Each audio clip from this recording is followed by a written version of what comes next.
if you would like to follow along and read the script with us at home, where you're safe and comfortable, you can do so. Actoroke.com. We have our scripts there. You can read along and find out. So what do? We turn RPGs into movies. So this script that we are reading tonight is a screenplay adaptation of a story created at a gaming table. Not just any gaming table, this one right here. Yep. Right here. We did it right here. We created a story together. Not all of us. Imagine that D&D. I run D&D games that big, but that wasn't this. Anyway, so we ran an RPG game about a month ago. Our normal cycle is much tighter. Our normal cycle is that we play an RPG 1 week, the next week we film it, and the third week we stream the movie. But since it's a feature-length film, by the way, the very first Actoroke feature-length film ever, and my first ever directing a feature-length movie. So yes, I'm really freaking excited. Yay! And so yes, so if I'm like bouncing and bubbly, I'm always that way, aren't I? Okay.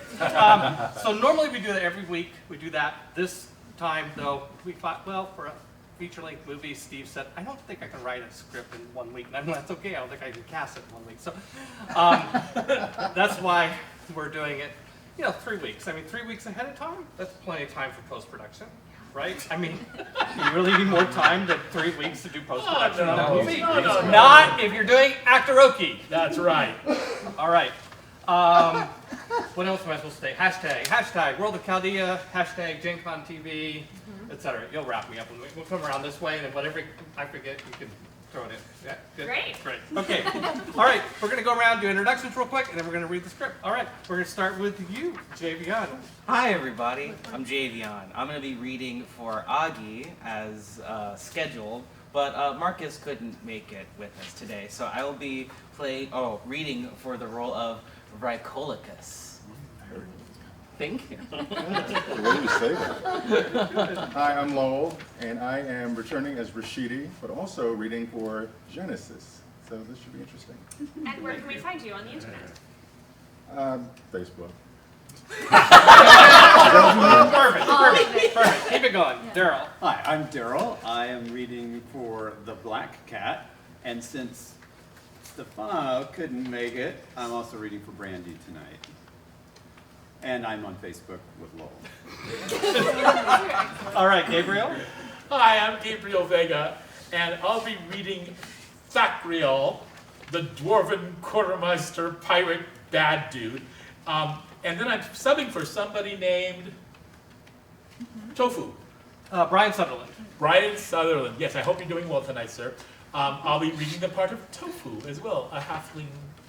Halfling beaky. And you can find me at armandothebar.com and at the PacificCon GameExpo.com and at ConquestSac.com and at ConquestAvalon.com. That's your limit. That's it. Okay, thank you. Rennie? Hi, I'm Rennie Eructo, and I'm playing the part of Armando the Bard.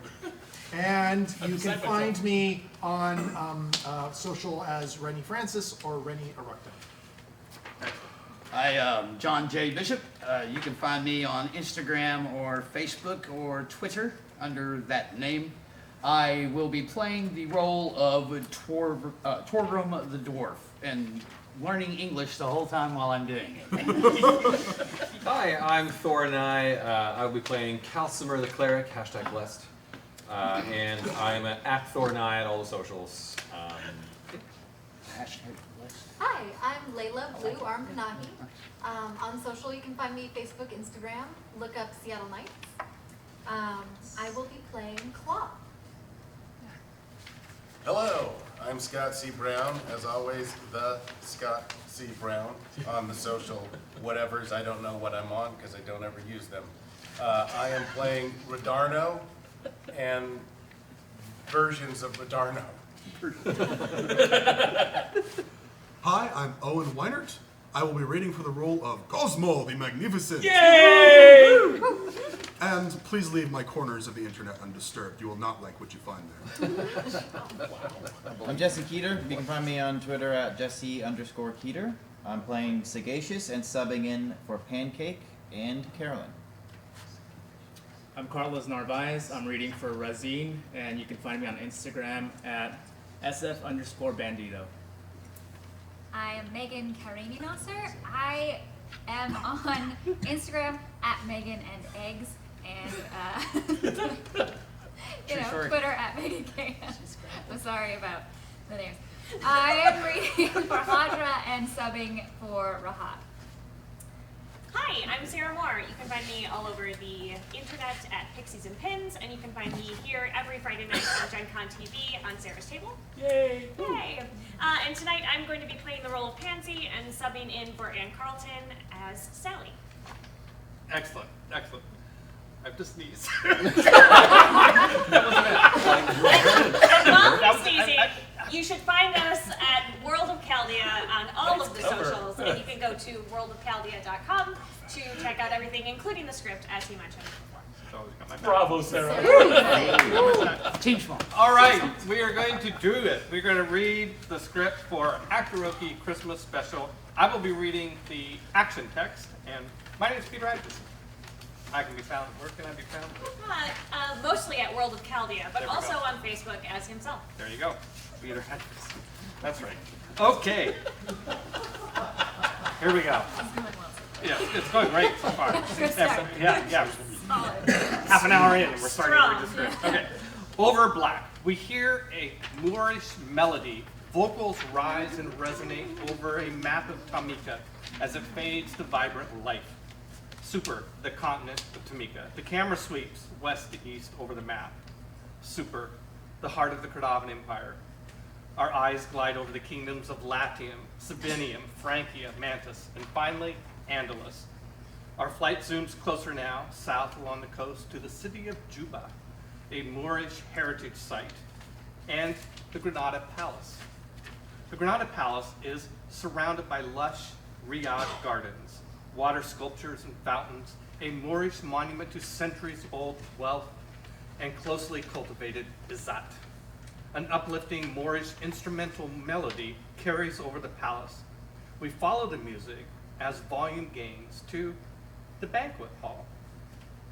Grand columns of double-tiered arches hold aloft the banquet hall's high ceiling, dominated by a Numian eye dome. Palatial interior decorations comprised of elaborate geometric and arabesque motifs in wood, stucco, and zellige tile work give the hall a rich, blended elegance. I think I should have looked up how to pronounce it. Works. I think he's doing great. Yeah, okay. We hear convivial voices. Aloof servants carry trays of food and drink to guests. It's a lavish soiree. Aristocrats and business tycoons jockey for power, waging political warfare with weapons of wealth and influence. Yeah, that's a good setup for this group coming in. A loud commotion and raised voices capture the attention of the attendees. Heads and necks crane. Rear of the room, a kinetic swarm ball of palace guards buzz around a foreign invader. The camera scrambles over the ruckus and finally lands on Thorgrim, a male clanless dwarf, disheveled, sharp-edged, more comfortable in a fight than a posh palace. Someone yanks his sword, Fang, from his grip. I'll be wanting that back.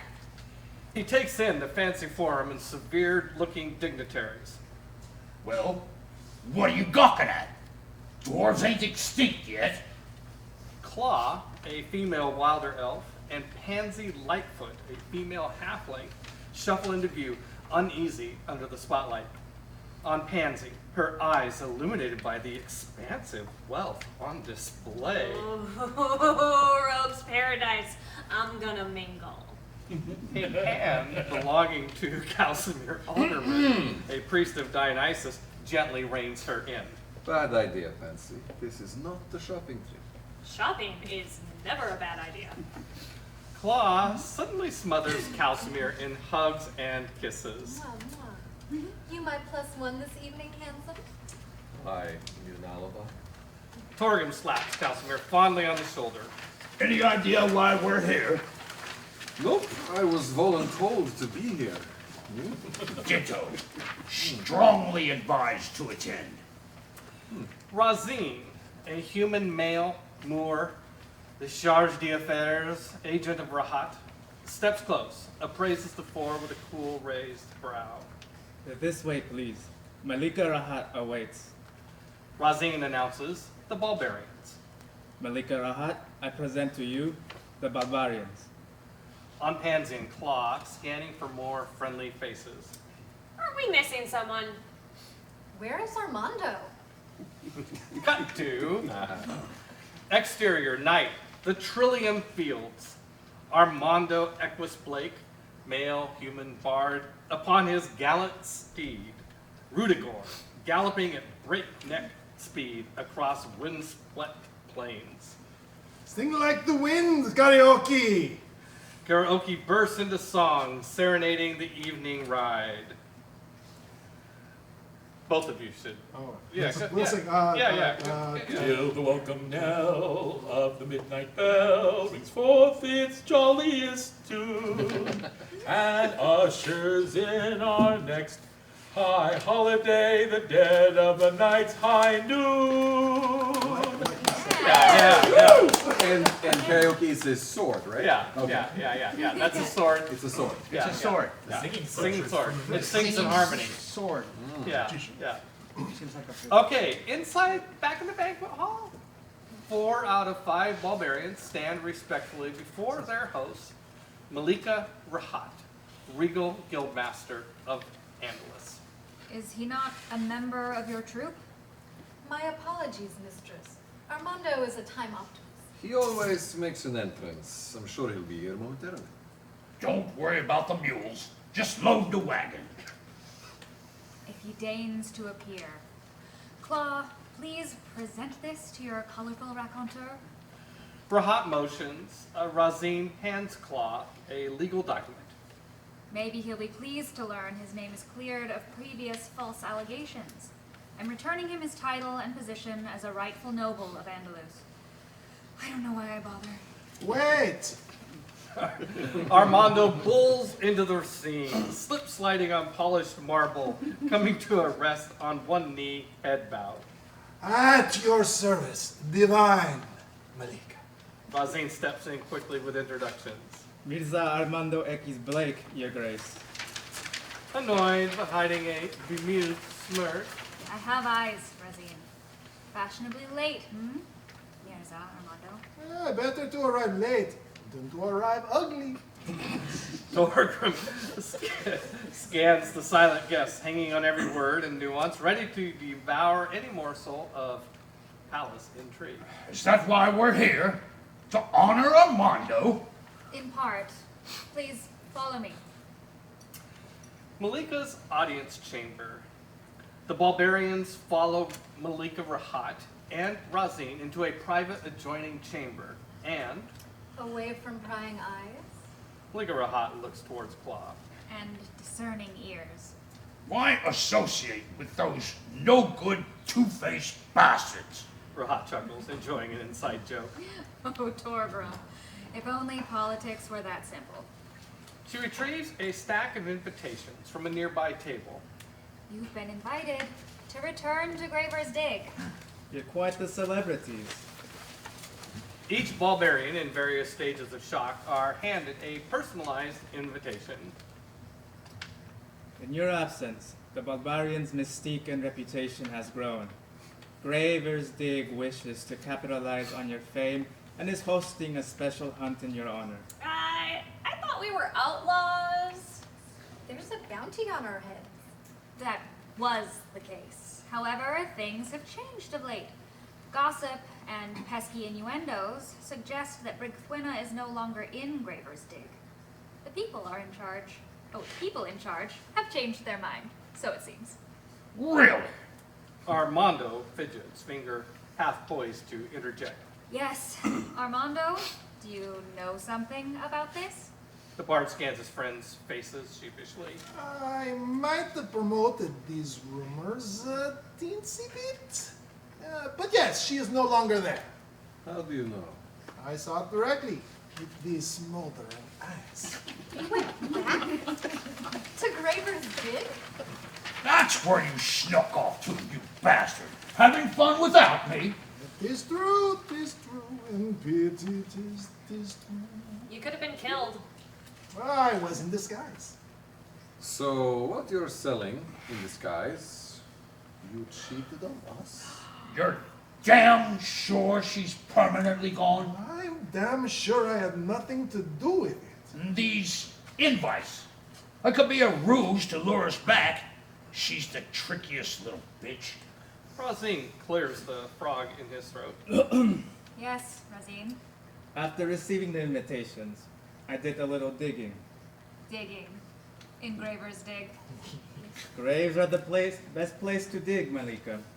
And I can categorically confirm Brightwena is gone. She was recalled by her patron, Aran, to fight in a divine war of some magnitude.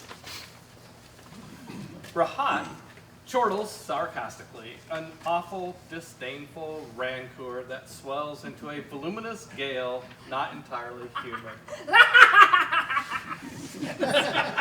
I like it. I'm just filling in. Nice. Faded back. Faded back. Okay. Exterior. Torgrim's ship. Mjolnir. Juba Harbor. Day. My boat. Sailors scurrying about the deck, preparing the myriad of details required for a long voyage, while longshoremen store bulk provisions in the cargo hold. Armando and Calcimere lounge lazily, Armando playfully strumming a lute. Calcimere sipping wine. Nearby, Torgrim and Claw review a hefty ledger while I think about what a gender-neutral version of longshoreman is. Longshore person? Longshore folk? Full. There we go. That's all right. Klocko. Sorry. Is all this booze and weapons for personal use? Rahat is funding this venture. To help offset the expenses, I agreed to deliver cargo to Graver's Dig. Torgrim looks up at the sound of approaching boots to find Razine, you coming? Or you just here to make sure we leave? Razine nods, taking in the sleek ship and its fine crew. Lovely day for a voyage. Where is Pansy? I have something for her. Pansy drops abruptly into the scene out of the shrouds above. Hey, Arazine. Razine reveals a black crystal jewelry box and flips the lid. I was told to return this. An overwhelming force of curiosity pulls everyone close, peering into the box and at the prodigal dagger. My dagger! Pansy reaches. Razine pulls it away. I must warn you, the dagger is cursed. Cursed. Malika Rahat is uneasy with it in the Granada palace and wishes you to have it. Curse? She wishes Pansy cursed? It's a double-edged dagger, so to speak, cutting both ways. Did someone throw an identify on this curse? I hope.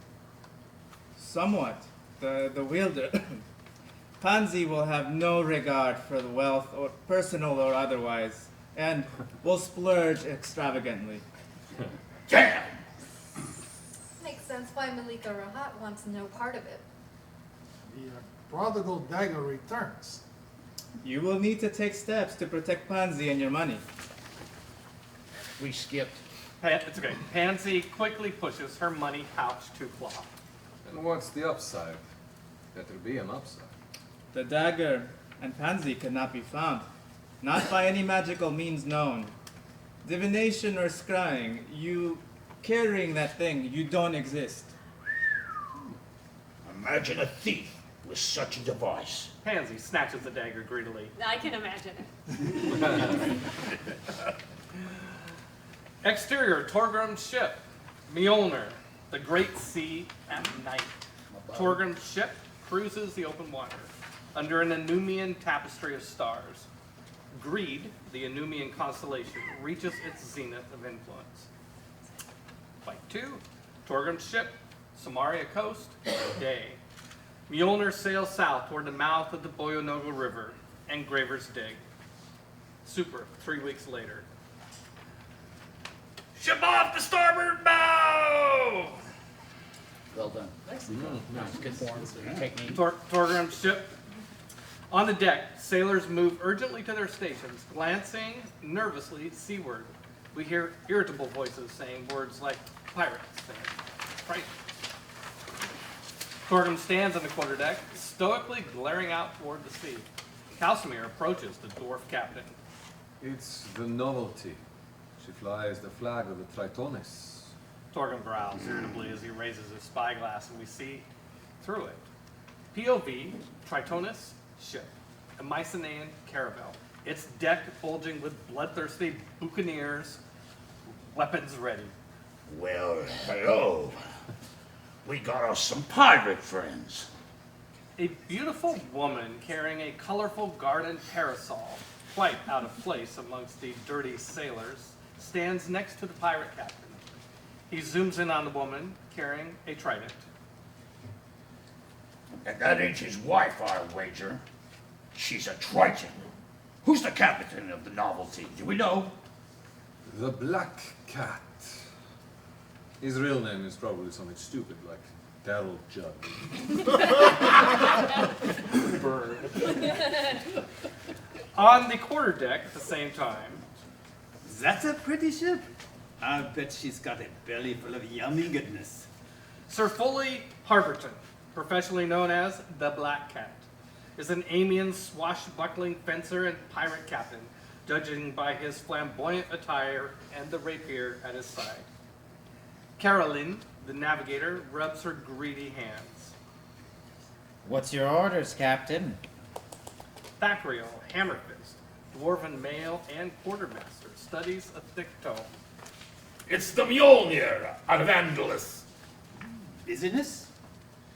It's listed as an asset of the Guildmaster of Andalus, Malika Rahat. Or at least it was. Genesis, a female Triton in human form, wears a black sequin dress and carries, of course, a trident. I hate to lose this prize, but if Malika Rahat is the owner of that vessel, I suggest we let it pass. Let's sniff him out first, shall we? Fly over and collect our toll. If you smell profit, you know the drill. No. Collect the toll, but do nothing else. The Black Cat rounds on Genesis. Since when do you turn tail and swim away? The Guildmaster of Andalus is not to be trifled with. She's rumored to have business dealings in Shoal and Graver's Dig. I don't think this ship... Britwina went after Malika Rahat and lost. Oh, shit. Yeah, in that case, go collect our toll and let's get out of here. Back on the Mjolnir, the spyglass still locked on the novelty, a vague humanoid shape lifts off the deck, flying across the open waves. Torgrim's glass tracks the approaching shape as it gains clarity.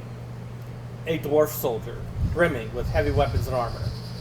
Back to Torgrim, who lowers the glass. Prepare for an envoy. I'm gonna summon a storm. Prep lightning, just in case. Fine. But we're not engaging pirates unless we're first. Especially backed by a Triton. Moments later, the flying dwarf hovers dramatically high over the quarterdeck. Greetings, friend! What's your business in these waters? Spar and hunt! Hunters, huh? Okay. I'm here to collect origination fees, tariffs, and work-related tolls. It'd be gold sovereign words for larceny. I don't appreciate your tone, Captain.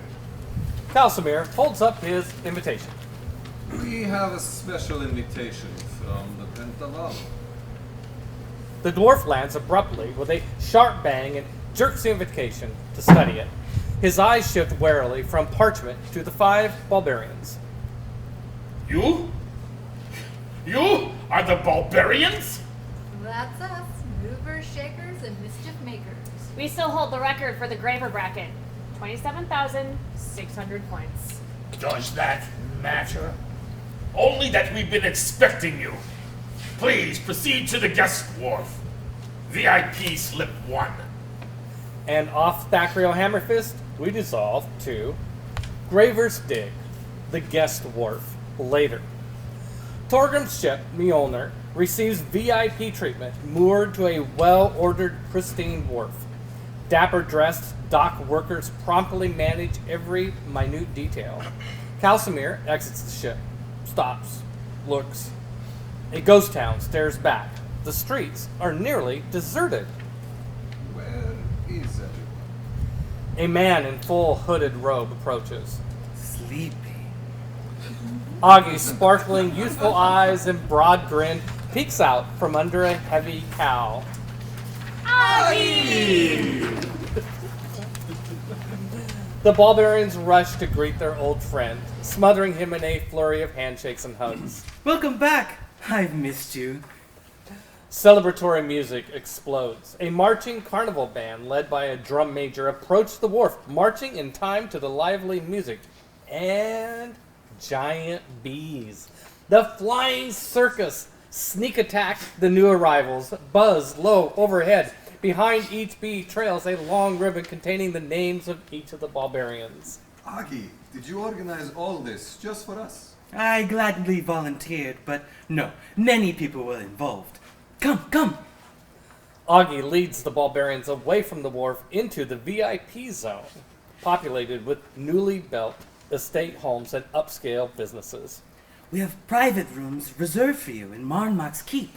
Ah, now that's more like it. Thank you, Dionysus. No more camping on the green. And proper stone bed. I rather liked the green.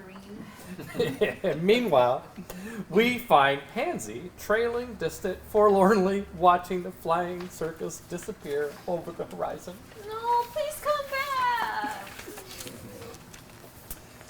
Exterior, Max Keep later. Ruling over the VIP district broods Max Keep, a squat, heavy-set stone hotel and bar. Augie leads the 5 Ballbarians.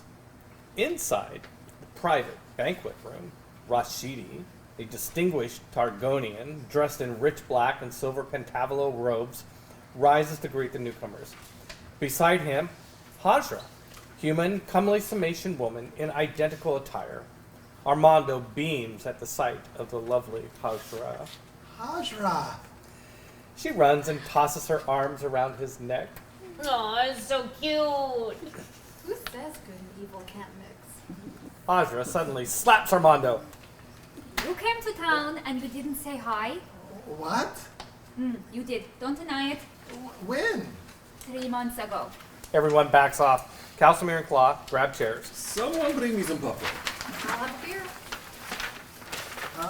I was deep undercover and only here for a couple of days. Is that your excuse? Really? Actually, he said he was hunting. You went on hunt? When I had a bounty on my head. You think I was going to collect on a bounty? No, of course not. I did invite you to Andalus. Buddy, you better stop digging. Hajra glares at Torgrim. You? Shut up. Torgrim laughs. Rashidi steps into the love spat. You two can negotiate later. Please, everyone, take a seat. This food and drink is in your honor. Welcome home. Everyone takes a seat, except Torgrim. Where's Brinkwater? The two Pentavolo exchange uneasy glances. I'm sure you know, otherwise you wouldn't have come. Humor me. Brickwinner is gone and ain't never coming back.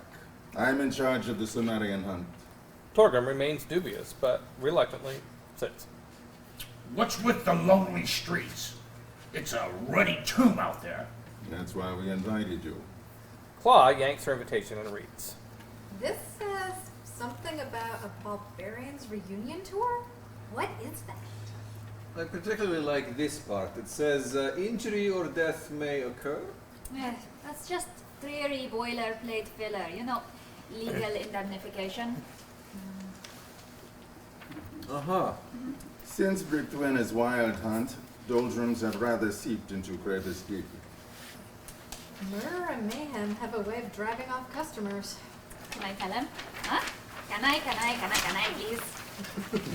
Rashidi nods and motions, and Hajra rushes off, only to return a moment later with an easel with large hanging parchment filled with bullet point notes, diagrams, dates, and business flowchart details.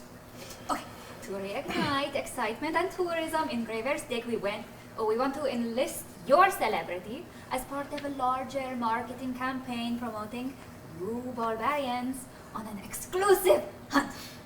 You want us for a publicity stunt? Yes, exactly. And loving it. That's great. Don't you think, guys? So great. What a good idea.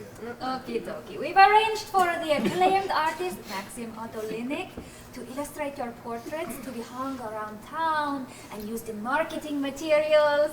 Ah, yeah, Linnick illustrated Emperor Godava's portrait that hangs in the Senate discourse. Okay, you are trying too hard. Yeah, no, I do not want people to know who I am. I have anonymity to maintain. We'll hide your face in shadow. It will add mystery. She flips the page. We have plans for merchandising and a worldwide marketing campaign. Exclusive invites for high rollers throughout Chaldea. And what's our cut of this stunt? Aja flips another page. We guarantee you 5,000 torts each in advance against royalties on merchandise and gambling revenues. That catches everyone's attention and they all settle in. Hajra deep dives into the business proposal, occasionally waiting for Rashidi to interject or for a Ballbarian to ask a question. 15 minutes drags into 30, an hour, longer. Hajra's droning voice becomes distance. Oh, we have some B-roll, by the way. Very good at droning. Steve has created a whole PowerPoint. Great. Yeah, it's great. Torgrim's head lolls tired. He wakes up with a start. Enough! The dwarf abruptly stands, pushing away from the table. Let me encapsulate the proposal. Torgrim style. We are handsomely paid to kill shit. We attend VIP parties and provided all expense-paid private accommodations. All in favor? The Ballbarians exchange affirmative nods and smiles all 1, around. 2, 3, done. I'm a bit cranky after being cooped up on that ship for 3 weeks. I'm gonna burn off some stress. Where's the arena? He heads for the door. If anyone wants me, I'll be in the casino with my dagger. She swiftly shadows Thorgrim. Clawing Halsimer stand to shake hands with Rashidi and Hajra. Thank you for the opportunity. We're gonna want to review the fine print. Hajra and I will finalize the contracts and get them to you in the next couple of days. Only if Hajra is a referee. Kiss ass. In the meantime, please explore and enjoy what Gravis Dig has to offer.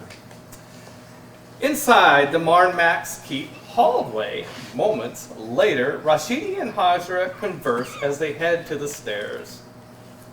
Hajra, wait. Armando runs to catch up. I'll catch you downstairs. He's gone before the counteroffensive erupts. Is this going to be quick? I have your campaign to organize. That hero complex of yours needs furnishing, huh? I'd like to apologize. Okay, apology accepted. Can I go? Can I see you later? Now you want to see me. Look, I screwed up. I admit it. I'm sorry. Really, I am. Please, can I take you to dinner? Oh, I'm busy that night.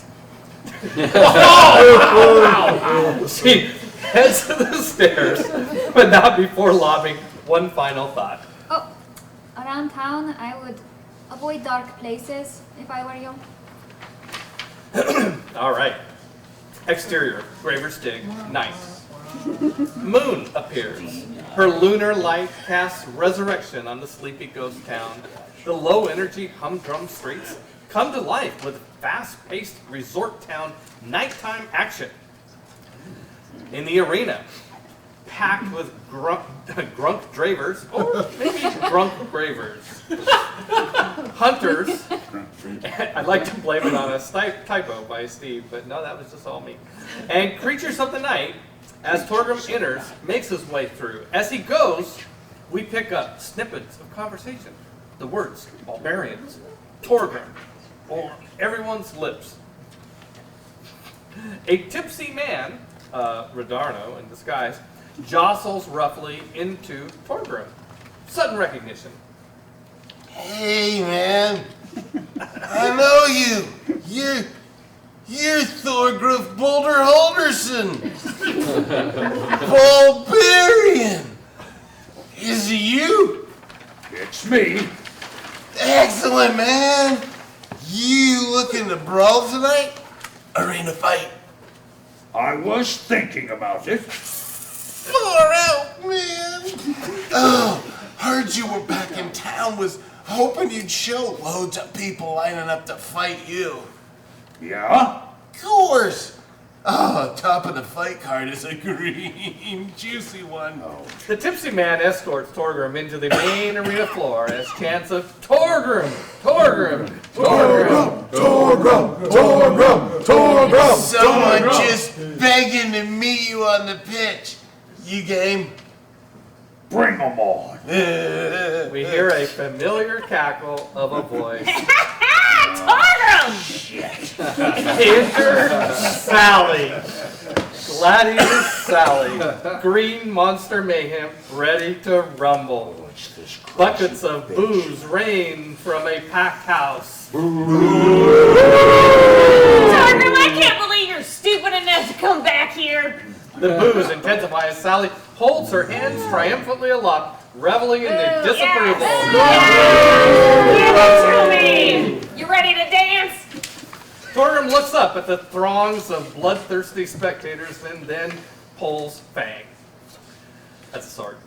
The resounding roar of approval takes on almost physical form, fueling Torgrim's energy reserve. Yay! Trust me, I can dance! Sally activates her golden torque. Her once diminutive goblin form bulges, shifts, increasing in height and mass until she's a green ogre. She charges Torgrim supernatural quick. Torgrim parries the initial strike, then dodges and finally takes a blunt shot to the ribs. A world of pain courses through Torgrim until he screams. Oh, did that hurt? Poor Torgrim. So bad. Off this tension, we cut to the Happen Chance Casino at night. A well-appointed casino, hazy, crowded. A dozen tables surrounded by tough-looking gamblers, smoke and drink, selling their souls to games of chance. Pansy enters, followed by Augie. Pansy scans the tables until she finds an empty table in the corner. Blackjack table. Pansy sits. Bonjour. Pansy looks up, startled. The table thought emptied is occupied by an elegant fellow, full of Amiens je ne sais quoi, Redarna, in foppish disguise, bets a large stack of chips. The dealer, Pancake Gristle, female gnome, deals a king, followed by an ace. Blackjack. Merci, mademoiselle. Your loveliness brings me luck. Can you stake me? Augie flinches, fearful, muscles tense. Huh? I need a loan. Come on. Oh, I see. Of course. Careful who you stake in this town. Augie hands Pansy coins. Suddenly, the Amiens gamblers whispering in her ear. Please, use my lucky chips. They have served me well. He drops a stack of chips in front of her and disappears into the smoky room. Pansy places a bet. Off it, we dissolve to the Pyramid Bar, night. Armando, at the bar, as the bartender pours him a stiff drink. Oh, that's Marcus. She locks the loot, slung over his shoulder. Do you know how to use that thing? Or is it just for show? Armando downs a shot of whiskey and pounds out a quick beat on the bar, singing, What will you do with the drunken sailor? What do you do with the drunken sailor? What do you do with the drunken sailor? Early in the morning, everybody! Talent Scout pops in. Yes, you guessed it. It's Redarno. Hey, nice pipes. Ever consider taking that show on the road,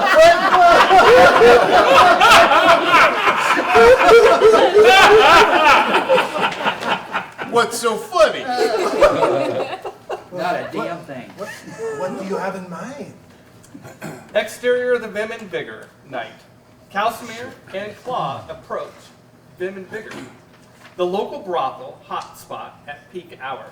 A crush of humanity and other species push and shove, heading to their favorite vice. On the balcony, alluring escorts, male and female, beckon playfully, tantalizing wares on display. I think this is is where my comfort zone ends. It's a goddamn circus. Speaking of circus, a brothel tout stands outside the main entrance, exhorting passing members of the public. Oh, who could the brothel tout be?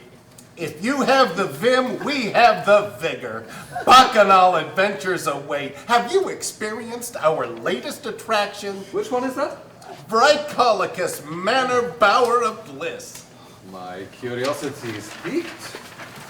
Oh, is that what you're calling it now? What's the harm in just looking, Come on. I won't bite. I think he will. Inside the Vim and Vigor, moments later, Cal and Claw follow the Barker down a smoky hallway bustling with burlesque performers and half-dressed clientele. Oh, if this is wrong, I'm gonna want seconds. The hall ends at a wrought iron gate, an extra-dimensional doorway leading to lovely gardens and distant mansion. Whoa, how much wine did I drink? A continuous flow of cheerful revelers push past, seemingly oblivious to the metaphorical threshold. What do you think? Well, we've come this far. Through the gate, and on the other side, Bricolicus Manor. Rich, succulent gardens, vibrant with trees, topiary, flower beds, and water features, surround a Victorian mansion. And around the estate, a black, insidious void. Revelers mill in scattered small groups conversing, while in the shadows, couple kiss and grope. What is this place? A marketplace of supernatural delights. Inside Bricolicus Manor, Bower of Bliss, moments later, the room tone resonates, one of sensual and suggestive lovemaking. People everywhere naked in the throes of passion, but never in plain sight, always on the modest periphery. Inhibitions be damned. Straight to the devil. This reminds me of my Sinian orgastic rights. Ah, Bricolicus is Mycenian. Yeah, convenient. All together now. Main ballroom. The ballroom is designed to impress. Lounge furniture, cushions, silks, and long gossamer tapestries that scarcely hide forbidden passions. On a center raised dais, Armando sings to an enthusiastic crowd while amorous dancers undulate and grind seductively. Night wind howls and the chimney cows and the bats and the moonlight flies and the inky clouds like funeral shrouds sail over the midnight skies. A dancing man full of life and gaiety pirouettes close.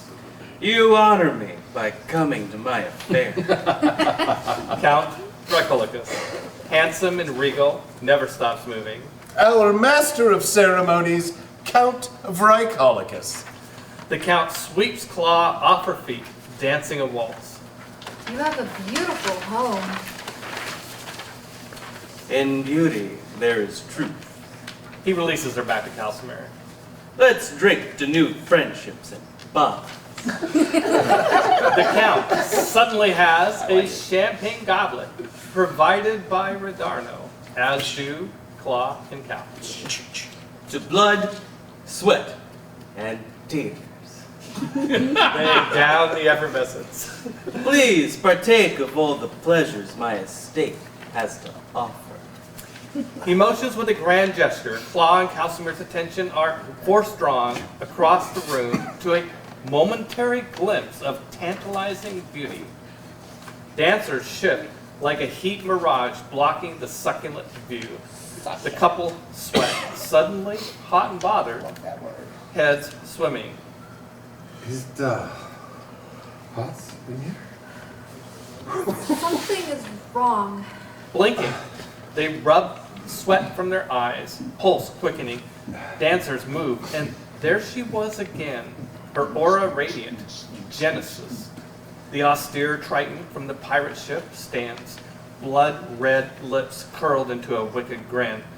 Dark, stormy eyes, penetrating gaze bores into their souls. They hear her seductive voice like a siren call.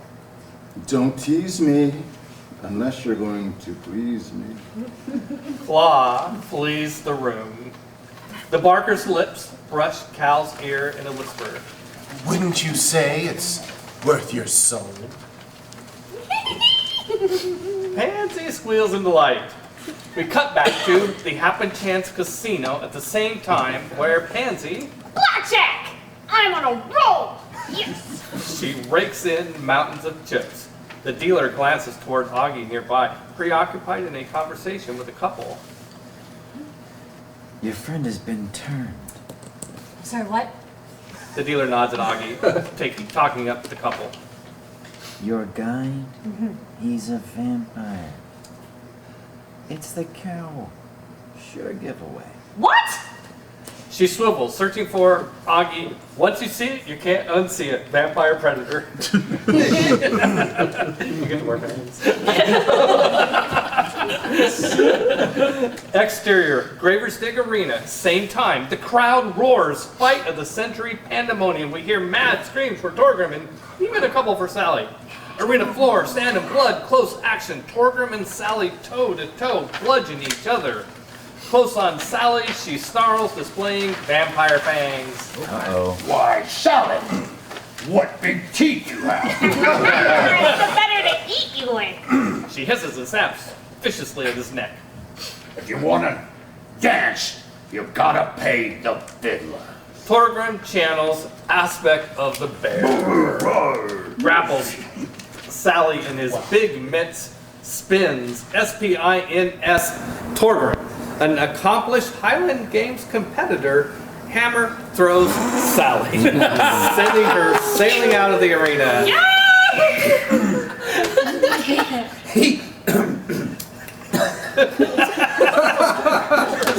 Steve Connor's revenge moment coming up.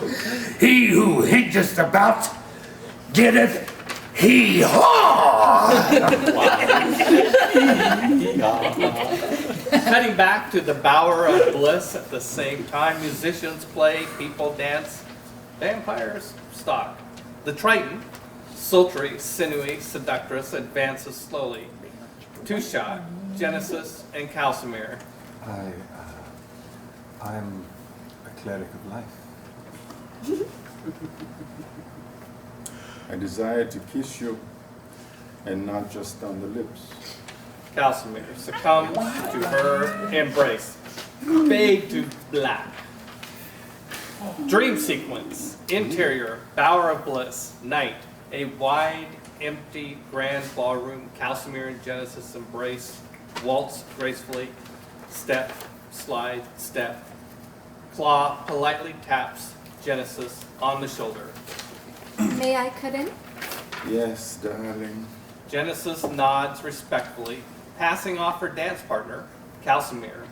Throat shredded, bloody, and dead. Ooh. His eyes flash open, feral, hungry. He attacks. End dream sequence. Let's cut there and go to break. Yay! We'll be back in some number of minutes. Don't go away. We're right here on Gen Con TV. Woohoo! Break time. Yay!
We're back. Hey! We made it. All right. Okay. So, if you're just joining us, by the way, we are doing a script read of Actoroke Christmas Special, which will air on Christmas Day, right here on Gen Con TV, 6 p.m. Pacific time. All right. We're halfway through the script. We just had a moment where Cal got bit by a vampire, and Claw just had a horrible vision of Cal, throat shredded, bloody, dead, eyes flash, feral, hungry, attacks, end dream sequence inside Marmax Keep. Claw's bedroom, day. Claw jolts awake, breathing hard. A nervous hand slowly checks their neck, searching for bite marks, blood. No. Cal! They bolt out of bed. Graver's Dig, morning, vacant streets, denizens of the night, back underground in their proper place. Inside the Marmax Keep, the Solar, day. 2 servant girls enter the luxurious common room, quiet as church mice. One carries a large tray of morning cuisine while the other moves to the window. With a forceful jerk, she draws back the curtains, inviting in the brilliant, warm morning sun. Bright light! Bright light! Torgrim bolts up from passed out faceplant on the table. On the table, Pansy sleeps spread eagle on the table like some kind of murder victim. Torgrim pushes her face. Hey! Hey, wake up! She slides with a thud onto the floor. A small fortune in casino chips crash and cascade across the room. What? What? What? Where am I? Wherever I am. Good one. The 2 servants curtsy. They exit as Armando enters. That was one hell of a night, eh? Armando pours himself a cup of coffee. You just getting in? Yeah, I suppose I am. Cal! Cal! A frazzled, somewhat desperate-looking Claw enters from an adjoining stateroom. Has anyone seen Cal? Sleep-deprived and hungover, the friends stare non-committal. Wasn't he with you? Claw sets their mind to rewind as they pace. Last night, we went to this place called the Vim and Vigor and ended up at some kind of, I don't know, sex cult? There was music and dancing and, you know, Armando was performing on stage. Armando! You dog, you! Huh? Oh, no, she means I was singing. And so you lost Cal? Claw trembles fearfully as they recount. No, we were separated. There was this woman, she was striking. I couldn't take my eyes off her. Her cold voice called to me like a black widow, and we were in her web. Cal, he just stood there, petrified, blank-faced. She bit him. I saw blood and I ran. Oh, Cal, I'm so sorry. A door creak draws their attention. Calsamir? Zombie shuffles into the parlor, draped in a long cowl and sporting new stylish sunglasses. Why is it so bloody bright? I love that. Sometime later, still hungover, the Ballbarians sit around a table nibbling on delicacies, but primarily focus on strong black coffee. Last night was probably a lot of fun, though I don't recall a whole lot of what happened. I thought you were dead. Nah, little celebration never killed anyone. You clearly never participated in a clan week. Oh, Augie's a vampire. Huh? Everyone freezes mid-eating drink. Come again? Right, yeah. So this lady at the casino told me he was turned, or whatever, his fangs, and he hides behind a, you know, like a hood, like. Calsamir becomes the center of attention when suddenly an albatross shadow of foreboding crash lands on him. He runs his tongue over a long, sharp canine. I suddenly feel rather unwell. Does that feeling also include the desire to murder and drink blood? No. Armando, I am a cleric of the domain of life. This is the antithesis of how I feel. Look, Sally has fangs too. That Greek bitch tried to bite me. What were you doing with Sally? Settling old scores amicably in the arena. Hold on. Isn't Sally dead? Not anymore. A loud rap at the door draws their attention to Dying's part of my repertoire. Sally. In diva cowl and oversized sunglasses, saunters into the parlor, followed by Sagacious. Sorry for the intrusion, folks, but we have a problem. No shit. One of Sally's fingers bit my brother here. Ah, they're not mine. It was Genesis, a Triton pirate vampire come lately. She's been an unholy terror on this town ever since Count Vrikolicus arrived. Sounds like it's time for a good old-fashioned staking. Who's with me? Torgrim pounds the table with enthusiasm. How many points do you think you get for killing a vampire? What are they worth? A rare steak does sound peak. Not that kind of steak, hun. You know, if we kill this sire vampire, their offspring should return to normal. And hopefully Cal too. And me! Yeah, let's put away the pitchforks and torches for a while before someone gets hurt, The camera spins on a mysterious man lounging in the corner. I know you. You were at the casino. And the bar. He has an uncanny eye for talent. Redardo disappears out of the chair. He reappears by the table with a piping hot carafe of coffee and casually refills cups. My master was imprisoned for the last few centuries. Lately, he's been enjoying his newfound freedom here in Graver's Dig a little too much.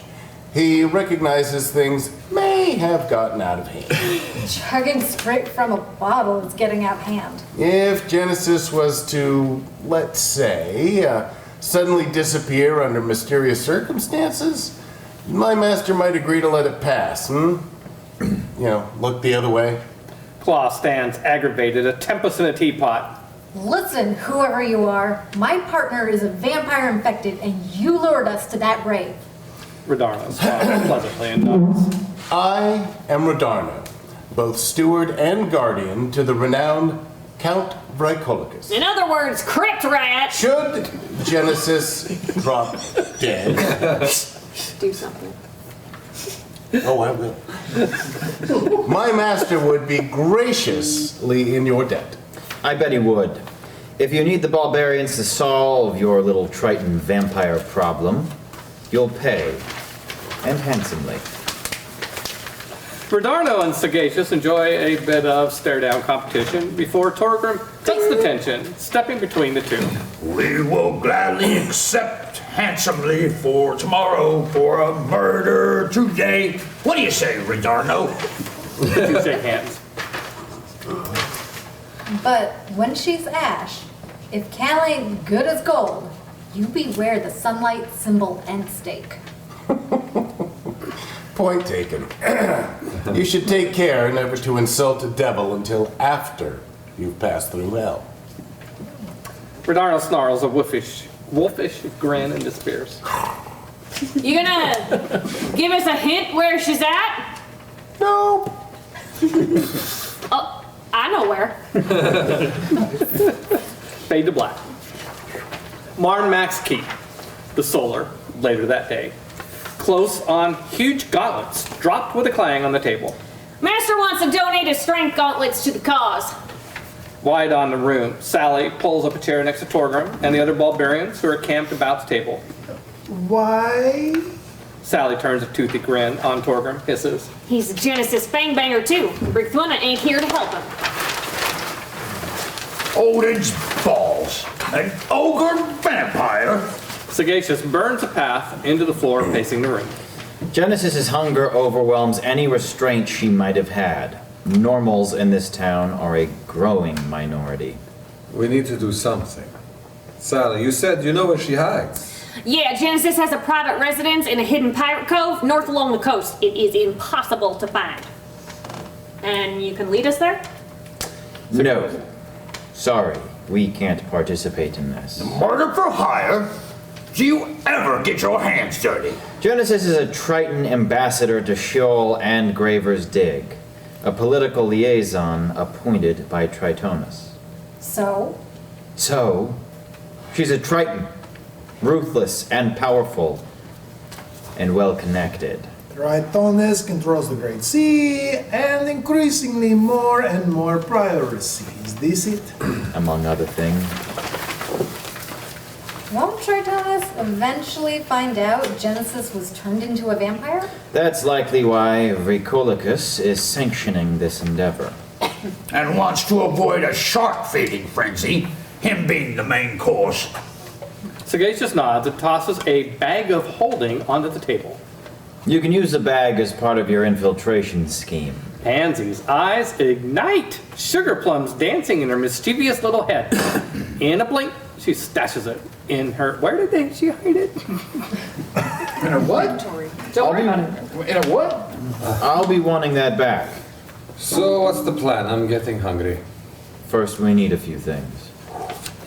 Cut to exterior, heavily trafficked Graver's Dig Street. Claw and Calcimer, still in cowl and sunglasses, carries an ornate Gothic parasol as the two dodge shoppers along one of Graver's Dig's busy streets, leading to the shopping district. She won't let it go for cheap.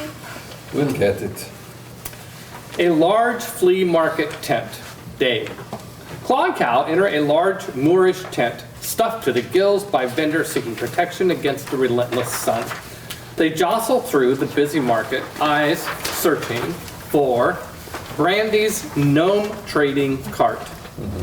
Heavy steam puffs, spits, and sputters from the cart amid the clank and whir of clockwork machinery. Brandy, dressed in Graver's Dig cheap cowl and sunglasses, shakes and hits the odd contraption, cursing its very existence. May oil never lube your gears or steam power your piston. A steam whistle trills, followed by a pop. A drawer slides open and Dr. Brandy delivers a ratty old wig into the world. Hey, Brandy, you look marvelous. The gnome lifts her glasses, scrutinizing the two uneasily. She sniffs and finally scoffs with a disdainful gurgle. What can I interest you in today? Drinks, food, potions, tunnel terror babies? How cosmopolitan of you. Be brief, be bright, be gone. We're looking for a pirate map a certain goblin sold you. A pirate cove with a Triton fortress. You know the one? Brandy hisses, revealing cute, itty-bitty fangs. Shut your pie hole. Brandy scrounges and finally tosses a map into Claw's face. 50 torts, and we ain't friends. That was easy. We need hunting supplies. Do you, carry wood sticks? Brandy's lips curl into a snarl. No, I don't carry stakes. They're detrimental to my health. How about fence posts? Table legs? Claw elbows Cal, shaking their head. What we really need is holy water and silver weapons. How about a vampire slaying dagger? Shit, yeah, I'll take that. No. Do you think I handle such things in this condition, huh? Do you have any of that wine you sold me before? The blackout drunk vintage? Brandy hangs up a closed sign. Go see Cosmo. Cosmo's Tower. Day. Armando phases solid inside a claustrophobic curiosity shop. Its vast, eclectic inventory of oddities and arcane paraphernalia arrayed elegantly museum fashion. Cosmo baby! Cosmo baby! Where are ya? Behind the counter, Cosmo the Magnificent writes in a ledger. Still waiting for that final payment. Armando eagerly drops a bulging bag of chips on the counter. I have a problem and need your assistance. Cosmo counts the chips and writes the receipt. Lucky for you, I solve problems and I need your money. Let's do business. Cal is a vampire. Oh boy. As are a large number of friends and colleagues around town. Genesis is a piece of work, eh? So you know her? My door is open to anyone who pays, and can that Triton pay? You've done business with Genesis? What's your policy on anonymity and confidentiality? No such policy. All is for sale at Cosmos. Knowledge, information, influence, and astounding cosmic power. Will you divulge our conversation? Assuredly, but only to one who pays very, very well. And your transaction with Genesis? Open for business. What do you got? Money, of course. I could also commit to a service that didn't require killing. Maybe someone wicked and evil. I require second pick of any loot found. When you slay the vampire, I mean. Aha. This information better be damn good. You won't kill her otherwise. Armando considers options for a beat. Another beat. Perhaps you wish to confer with your colleagues? No, that's not necessary. I'll agree for it. Cosmo pushes a pair of goggles onto the counter. These are a sister set of goggles for a pair I made for Genesis. Oh, what do they do? Inside her keep is a secret hidden panic room. Wearing these, you'll be able to view inside.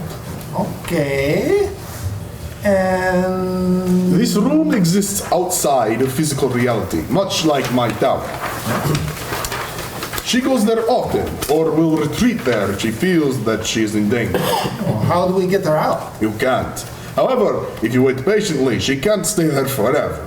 When she returns, as she surely must, slay the beast. Do you have holy water and stakes? And maybe an invisibility potion? Shall I write up the contract? The honey hole day. Pansy and Torgrim approach a V-shaped sign, the honey hole. Inside, a honeycomb-shaped yellow door buried in the side of a lush grassy knoll covered in enormous sunflowers. Pansy tap dances nervously. I hope they're home. She knocks loudly, bang, bang, bang. Within, we hear commotion and rash of tiny, hushed voices. Hello? It's me! Pansy! She knocks again.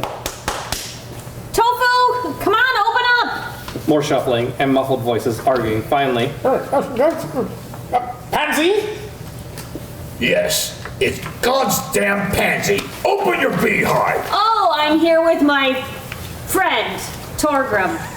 above, a tiny porthole window opens. Tofu peers down, leery. Oh, what trouble have you brought? I have no trouble on me. Can I use your toilet? No. You're gonna ask for a thing, and I'm not entertaining any notion of your thing. Excuse me? We ain't got time for this shit. Open up or I'm gonna huff and puff and blow your hole in. There's a lot of strange goings on, and you on my doorstep. It's some kind of an inscrutable omen. No way. Are you a vampire? No, I'm not a vampire, and I'd like to keep it that way. How do you know you two aren't vampires? Because I am standing in the sunlight. Will you?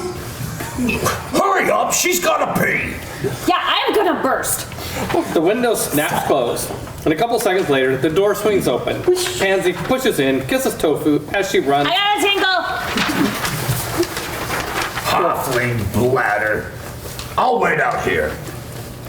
Inside the dining hall, later. Tofu waits patiently in the otherwise unoccupied dining hall when Pansy enters, much refreshed. That honey hole toilet? You gotta market that idea. Tofu hands Pansy a beverage and gestures to a comfy chair by the pleasant fire. Some things are best left to the imagination. She sits and drinks. Water. Holy water. Artesian. I am not a vampire. A vampire would say that. He offers Pansy a glass of red wine. She quickly gulps the remaining water with a wink before accepting the vino. Where is everyone? The stories of rampant vampirism in Graver's Dig has everybody on edge. That's why I'm here. May I please, pretty bees, borrow Bee Arthur? You really must get your own bees. I have. I'm nurturing a starter colony at home. I know. That Malika person made me an offer I couldn't refuse. Look, you have the air of someone about to do something rash. Correct. What the devil are you up to? Our friend Cal, you know Cal, he was attacked by a vampire. Is he dead? No. You gonna make him dead? Well, we're gonna make him better. Wow. You know the Triton named Genesis? I do. Nasty piece of work.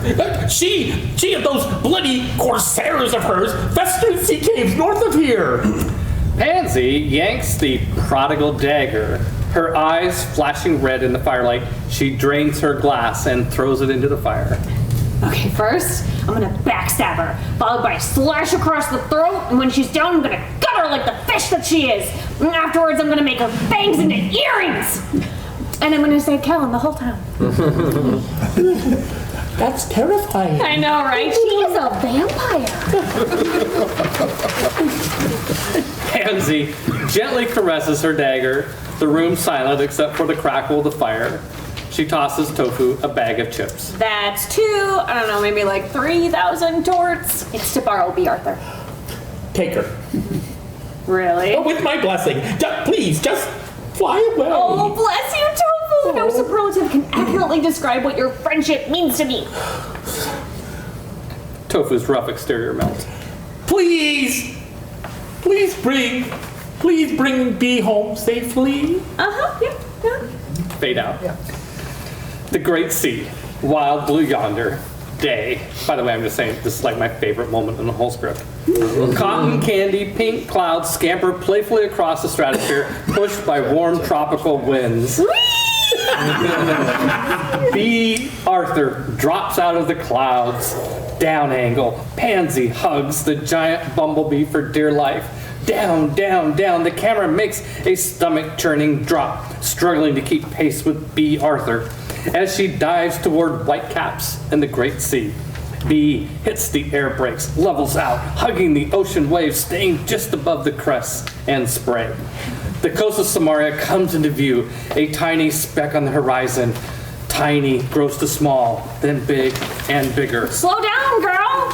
She does as instructed, slows and stops, hovering. Pansy consults a map and then checks the compass. Okay, right there between those two stacks.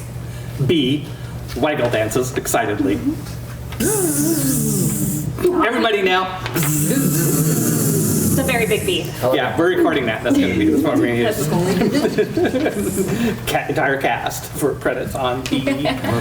Bee waggle dances. Oh, we did that. Pansy pulls out a potion from her pocket. I'll be fine, but we need to be quick about it. Get us in there unseen.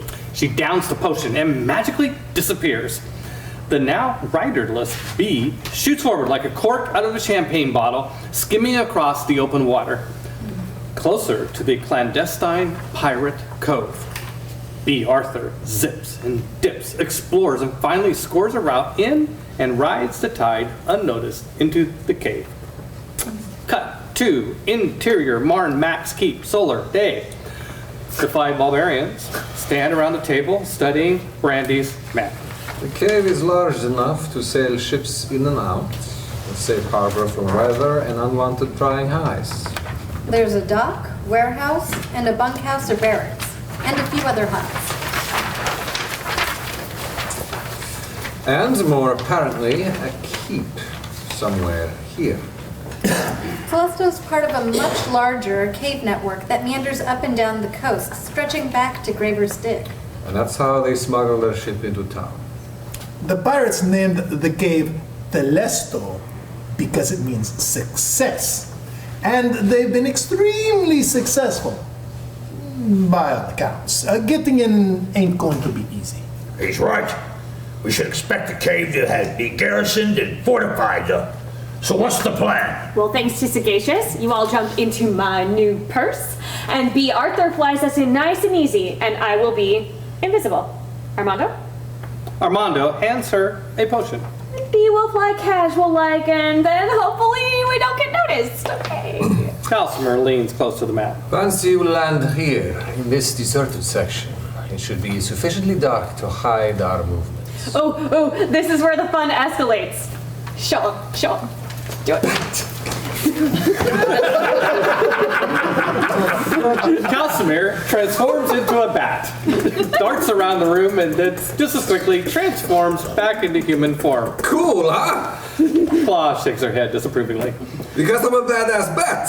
I can fly around the cave unnoticed, searching for the key. And I'll follow, searching as well, with my dagger and being invisible, and I should be silent as death. You'd better not get sidetracked and do something stupid. Stupid? Why would I do that? You always do that. Your little shopping trips, that dagger is a bad influence. I mean, I could drop it into the ocean if you want. Hey, can we stay focused, if you please? I'll be using bat echolocation magic. I'll swoop us right into the vampire's lair. Do you know how to use echolocation? When you shapeshift into an animal, isn't the critter's basic instinct part of the map? I wouldn't count on it. Inside the Telesto Pirate Cave.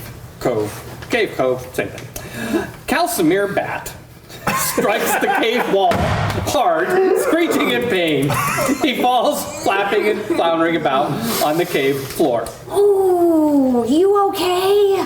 Sporadic lanterns strategically hung provides the cave a sense of ethereal twilight. Shh, someone's coming. We hear voices and footfalls.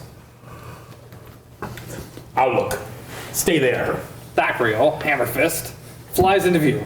Heat-seeking fast, right at Cal and possibly Pansy. Cal drops bat form into human bullshit mode, rubbing his nose. Human! Sheesh! You guys need to invest in proper signage and lighting. Who the hell are you? Who the hell am I? I am Calcimer Alderman, one of the Ballbarians. We met a few days ago, sailing into Graver's Dig, remember? Ah, right. The celebrity hunters. Cal puts off a wolfish grin, revealing vampire fangs. Celebrity hunter. Never and newly minted celebrity vampire. But why are you here? I spent an evening with Genesis at Reichholak's ball. We had a connection, souls mingled. You know, supernatural attraction. I was drawn to this place, like out of a dream.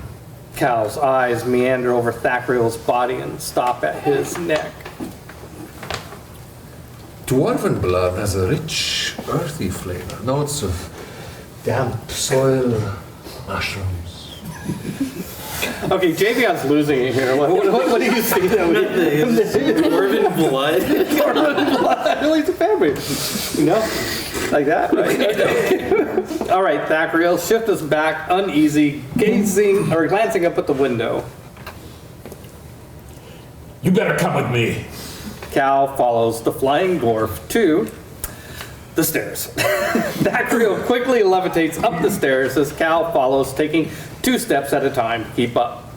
At the double iron-wrapped doors, the dwarf pulls the doors and beckons, but Cal hesitates, uneasy. Are you inviting me in? Move your ass! Pardon me, I'm new to the vampire etiquette and customs. Cal slowly crosses the threshold. It's almost like he's stalling, waiting for an invisible halfling to follow. Wink. Inside Telesto Keep, Cal whistles, impressed by the grandeur and opulent decor. Dwarven construction. Who's your interior decorator? Pirates or us? The rooms are furnished with lavish stolen booty, from 100 different kingdoms and cultures. The pirate prods Cal in the back with the point of his sword. Don't get any ideas. Interior, down a side hallway, continuous, they meet the Black Cat, exiting a bedchamber. What's this? Another one of Genesis's toys. A wandering monster on our doorstep. Can we not say toy? I prefer prized recruit. This vampire thing is getting out of hand. It's not my place to say, sir. Inside the flag room, continuous, armor, weapons, and wartime relics festoon the wall amid flags and banners taken as prizes from conquered vessels. Two lazy pirates enthralled in a game of Invigi barely take notice of the newcomers. Thackreel bangs on a shield with his sword, drawing attention. Ambassador! Enter. You heard her. The dwarf shoves Cal toward an open door leading to an observatory. Beyond, we can see an enormous curved window overlooking the pirate cove. Inside the observatory. Hello, mistress. I have come to serve and to join the cause. The Triton ambassador wears simple but sublime robes with an impressive fist-shaped sapphire gem around her neck. We caught an infiltrator, Ambassador. Cal swoons, transfixed by the Triton's tantalizing aura and withering gaze. And what cause might that be? Why, of course, to join the Black. Arr. That's a lie. Her gaze intensifies. I can't stop thinking about you. There, I said it. I've grown rather allergic to wine. I can't be allergic to wine. It is my whole identity. How did you get here? Who told you about this place? Brandy. And no merchant in Graver's Dig sold us a map. I transformed into a bat, flew across the sea. Her eyes bore like heat rays into his psyche. You think you can just waltz in here, Popinjay Dandy concealed behind a wall of lies? She tasks me, and she shall have it. You said us. Who are you working with? I did. Calcimer hesitates, searching his memory for the slip-up. He's a member of the Ballbarians, minor celebrities in the hunter community. Hunters? Search the cove. Now. He's not alone. Thackreel moves to the door, snaps to the two Invigi players. Sound the alarm. We have intruders. Find them. The two players exit as Carolyn enters. Intruders! You have a referee hunting bag? They're extremely rare and safeguarded. How did you come by it? Would you like to see it? She nods, and he dumps out the cargo. Carolyn screams. The camera whips, and we see Pansy and the prodigal dagger, the blade embedded to the hilt in Carolyn's kidneys. The pirate staggers, and Pansy follows up with a rapier slash, hamstringing her. She buckles. Poof! Carolyn disappears, leaving Pansy facing Thackreel. An alien, otherworldly scream yanks the camera to Genesis, throat, topped, mouth agape. Torgrim, Amando, Claw, and Calcimer falter on shaky legs against the siren sonic barrage. Claw takes the worst of it, stunned, cold. Water crashes over Genesis, forcing coral armor growth. Calcimer casts Shield of Faith, when suddenly he reels, blindsided by a whirlwind of weapon strikes from the Black Cat. Calcimer ditches his weapon in favor of the bag. He attempts to capture the cat in the bag, but... I am the son of mobility, the brother of wind, alacrity by ally. Sure enough, Cal fails to capture the nimble cat. Way to go, Cal. Continue to me. Great things happen to those who try. The pirate captain's rapier cuts Calcimer deep. Across the room, dwarf versus dwarf action heats up. I've been looking for an excuse to fight you, exiled dog. Save the excuses.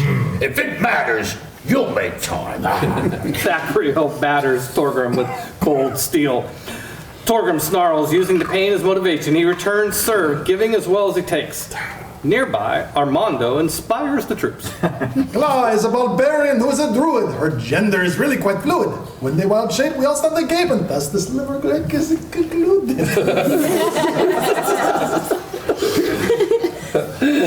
He ends the limerick with a quick counterchart. In the shadows, a near-invisible pansy prowls, her sights on Thackreel, who is preoccupied with Torgrim. She patches. He dodges nimbly, avoiding her best efforts.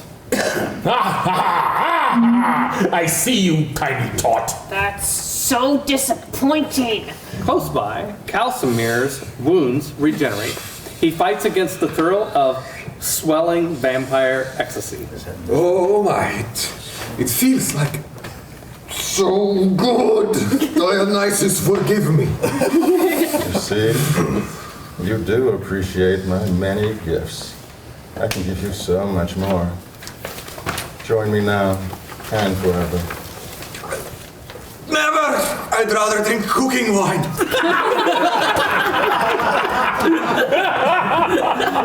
Genesis brutally bats her aside. Bring me his heart.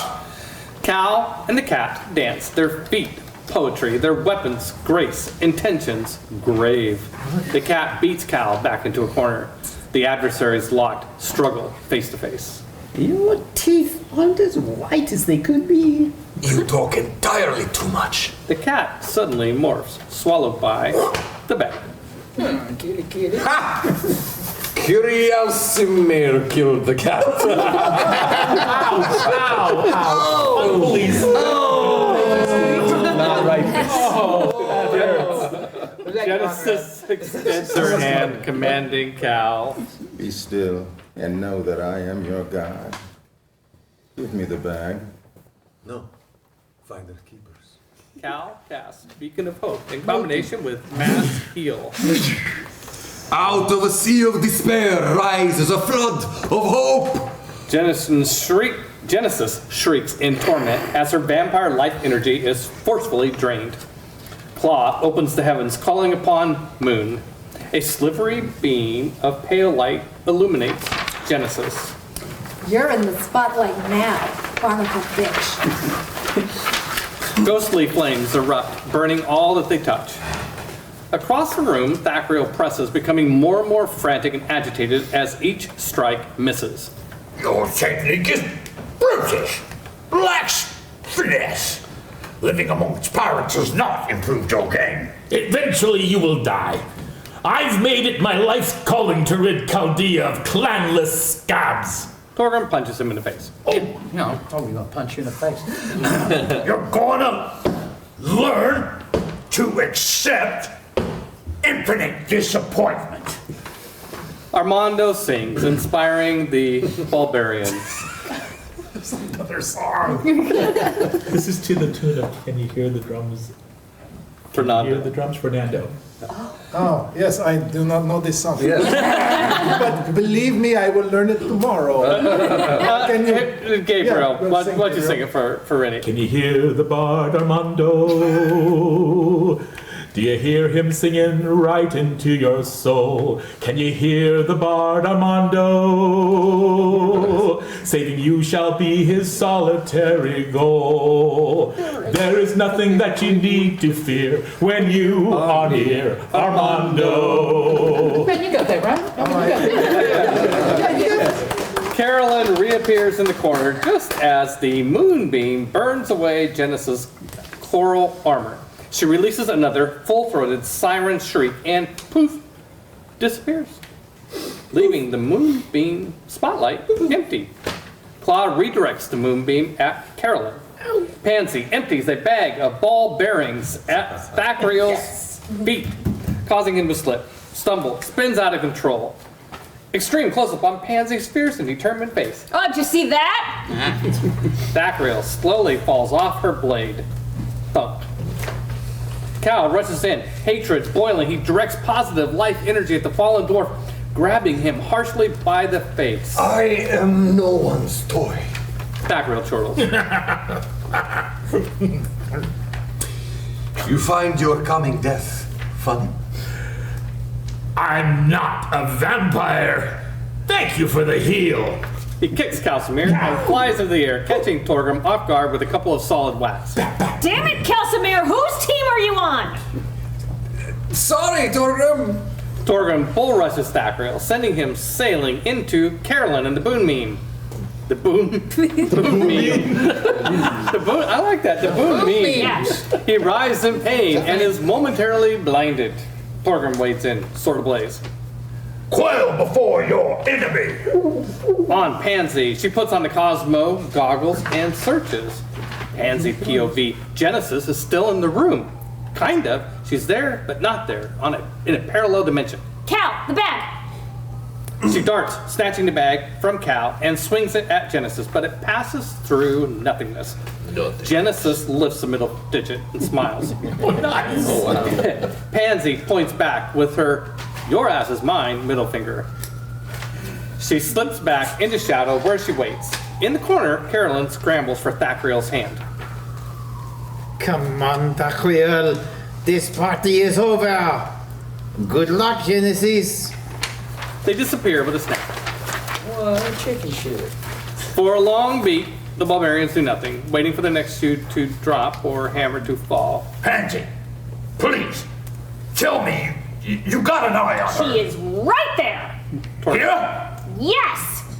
How do we get her out? We don't, but she's stuck. The only way back is through this room. And through us. She can't stay there forever. Then we wait. Armando closes the door, and they get down to waiting. Pansy pours holy water on the floor. I've got a little place in hell reserved for you. I have upgraded you to the penthouse of pain. Time passes. Tick, tick, tick. Torgrim paces like a caged tiger, back and forth. He stops, jaw churning, thoughtful. And then, a light bulb. Is she still there? Hey, Genesis, you hear me? If you can, listen. We've got nothing against you, your damn pirates, or your Triton Empire. We're only here to save our friend. You die, he lives. In case you're wondering, thinking maybe Rykolos will come to your aid, he won't. He was more than happy to sign off on your death. You're out of control. All these new vampires have disrupted the balance of power in Graver's Dig. Won't be long until more hunters arrive on your doorstep, looking to add your head to their trophy case. Tell you what. We kill you, quick and painless. Afterwards, I promise as a Ballbarian, we all do, to resurrect you. And you can go your merry way. No harm, no foul. You will no longer be a vampire. What? No, she's evil. We are here to save Cal, whatever it takes. Genesis appears, pulls off her goggles. Do you promise? On my honor as a dwarven warrior, you got it. Then I accept. We can't. Calcimere drains her undead life essence. She slumps to the floor, lifeless. Pansy quickly scoops her corpse into the bag. Torgrim, we can't. She's evil. Hold on. I didn't say when we resurrect her. Claw slowly approaches Calcimere. And you got that lovin' feeling? Blood returns to his fresh, rosy cheeks. He takes a slow gulp of air, licks his lips, and grins, grasping her hand to his chest. Do you feel it? Claw nods, choking back tears. Now that I have a heart, I give fully to you. Claw smothers him in hugs and kisses. Again, she did that earlier in the script too. Hey, that doesn't mean I'm your core. Exterior, the Vim and Vigor, 9th. Super, Yuletide, day 1. The streets of Graver's Dig teem with revelers in jewel-buck masks. Numians, gods, monsters, celebrating the arrival of winter solstice. Carolers wassail. The warm-hearted hymns fill the air with happiness and gaiety.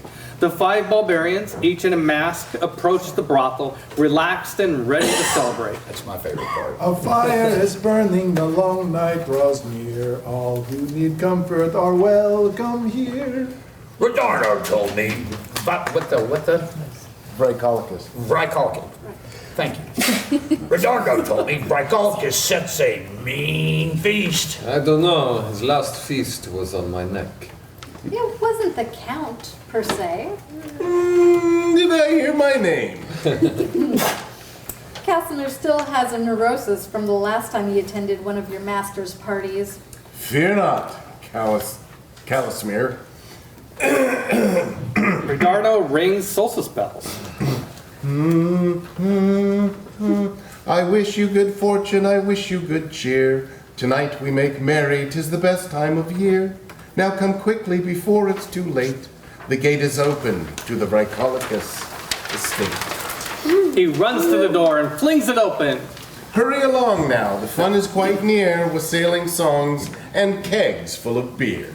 Inside, Redardo rushes them down the hall. Behind this mystical portal resides warmth and coziness. My master bids welcome with hellacious craziness. They arrive at the gate. Redardo bows and steps aside. What happens under the mistletoe stays under the mistletoe. That's what I'm talking about. Vraicolicus Manor, the ballroom, night. The Ballbarians walk into the festive ballroom, decked with Yule decorations amid mad cheers. Ballbarians! Confetti and magic pixie dust rains, filling the air as minstrels play festive music. People surge forward to greet the heroes of the hour, words of congratulation and thank you on everyone's lips. Augie dives into the midst of the Ballbarians, embracing and slapping each other on the back. Joyous Yuletide! Augie! Points at his fangless teeth, grinning madly. Look, Mom, no thanks. Get it? Oh, I don't know. Smoldering vampire looked kind of good on you. You think? No, darling. You look good just the way you are. He releases a long, exaggerated exhale. It feels so good to be alive. I can't believe I just said that. Seriously, though, thank you. Man, it's what we do. It was fun turning into a bat, though, wasn't it? We could turn into a bat? Yeah, do a lot of things. A bat, rats, mist, smoke, wolves, cheese. Why didn't anyone tell me? Vraicolicus, in a Krampus mask, dances and tosses gold dust over the Ballbarians. If you were a child of mine, I would have gifted you a complete guide to vampires. Knowledge is what keeps us drinking. He laughs gaily. Come and be welcome. Enjoy 12 days of Bedlam. Torgrim sniffs and holds out his hands, catching the glitter. Oh, it's real gold. The floor is utterly thick with it. The Count whirls and twirls around the friends. Gold is old, gold is bold. Gold is free to hold. This stronghold is made of gold 100-fold, and now yours to behold. I like it. He tosses gold keys to each of the Ballbarians. Welcome to the household. Vraicolicus spots Rashidi and Hajra and darts to greet them. Oh goody, demonologists. Brandy approaches Claw and Casimir. I'm glad to be out of that damnable tent and back into the sun. Is that your way of saying thank you? Brandy hands Cal a canteen. It's bottomless. Crap wine, but bottomless. We're still not friends. Cal opens the wineskin and takes a sip. Oh, wine. Sweet, glorious Dionysus. He pulls Claw's hand. Let's see if this thing truly is bottomless and fill every decanter. Armando and Torgrim dodge a giant gingerbread golem stomping loudly by. It drops an endless trail of colorful gumdrops. What the hell? Can we eat that? I think it's edible. Is it edible? I'm told I'm an excellent baker. A ghostly apparition of Cosmo the Magnificent floats close. Give it a try. I couldn't come in person, so I came in spirit. You just want your second pick. Business is business. Come on, I'll show you the list. Armando pulls Cosmo to a nearby sitting room. Hey, Fugly, beer? Sally hands Torgrim a stein. Is it poison? Nah, just spitting it. Torgrim drinks. That's some powerful spit. Don't you know it? When we go back into the arena, I demand a rematch. In the middle of the hall, a tree-sized Yule log burns. Rashidi and Hajra sip wine by the fire and observe the festivities. Vry is leaving them. They watch him depart. What are we going to do about this, Vrykolakas? He's harmless. Still, June wants us to keep an eye on him. We need to avoid any further hunting mishaps. Brigtina isn't coming back, is she? Rashidi downs his beverage and grabs another from a passing servant. How should I know? That's a way above my pay grade. Vrykolakas makes the rounds full of pleasantries and good cheer, spending time with each guest, making them feel welcome. He's a friendly fellow. He's a well-practiced politician, that one. I'll wager that's what this celebration is all about. Over at the dessert table, Pansy hovers like a bee, nibbling from every delicacy the Count's kitchen has to offer. I've been waiting for you to return my bag. Pansy continues eating, avoiding the wizard. Whooper. You know the one. Hand it over. Okay. Hold on. She reaches into the bag and pulls out the black cat. Appears. He gazes about, disoriented. Pansy hands the bag to Sagacious. Genesis is still in there. We promised to resurrect her or whatever. See to that. The door. Someone let the cat out of the bag. I need a drink. Knock yourself out and don't think you can escape. This place is locked down tight for 12 days. He darts after a servant, carrying champagne flutes. I'll take care of her. The wizard nods and vanishes into the music and dance. Wizard problems? Tofu takes a cake, pops a cake in his mouth. Well, I was hoping I'd see you. She kisses him fondly on the cheek. Oh, my family has a lot to be thankful for. The world is a better place because of brave souls like you and your friends. You couldn't have done it without E. Arthur. Thank you. Tofu hands Pansy a wrapped gift box. It's royal jelly. It'll help your hive. The bees will be big enough to ride in no time. Pansy squeals, tossing her arms around Tofu's neck. Oh, hard times reveal true friends. Later in the evening, the party remains in full swing. There's a slight change to the script if you're comparing to the one I sent you on email.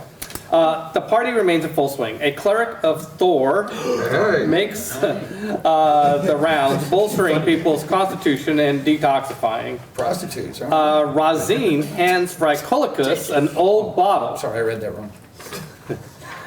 Let me start over. Razine, and by the way, there's in the quotes here, there's a couple lines, one for you, for Razine here. You following on? Razine hands Vrykolakas an old bottle. Malika Ahat sends her greetings. Ridarno instantly appears and takes the bottle.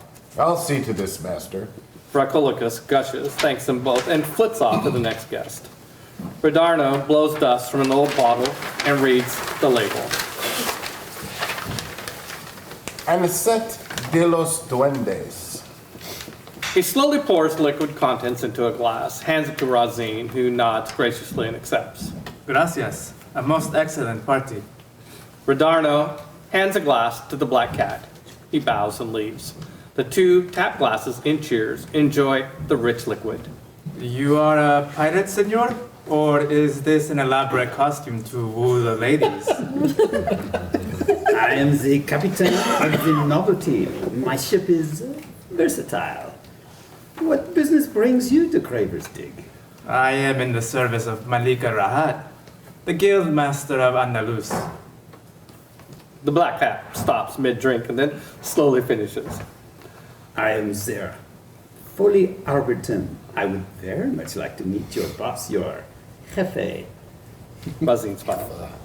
Malika Rahat often needs versatile ships. Exterior, the balcony. Eternal twilight. Hajra exits the ballroom to find Armando, alone, holding a solstice candle. Happy winter solstice, Hajra. One kind word can warm 3 winter months. My mother used to light candles for difficult times, so that we can acknowledge our feelings. He lights the candle. She said, light a candle for dreams. Light a candle for love. Leave no area of our lives in darkness. She moves closer. Winter solstice is the time of the longest night. I hate being alone at night. She moves even closer. He points up and her gaze follows. They stand under an oak arbor, alive with mistletoe. You trapped me. I guess I'm yours. Fade to black. It's a love story. Hey. There we go. That is the Actoroke Christmas special. Thank you for joining us here on GenCon TV. Remember, Actoroke, we turn RPGs into movies. That's what we like to do because we love role-playing games and we like playing with cameras. And we like breaking things. So join us here on GenCon TV. That's twitch.tv/GenCon TV every Wednesday night at 6 p.m. And watch our shenanigans as we're either playing a role-playing game, or we're reading a script read, or it's movie night and bring popcorn and do it. And so yeah, that's it. Anything you want to add, Sarah? You should follow us on all our socials at World of Caldia. Perfect. Please and thank you. Thank you. Thank you. Yes, please follow, join, subscribe, and all this stuff. Yay!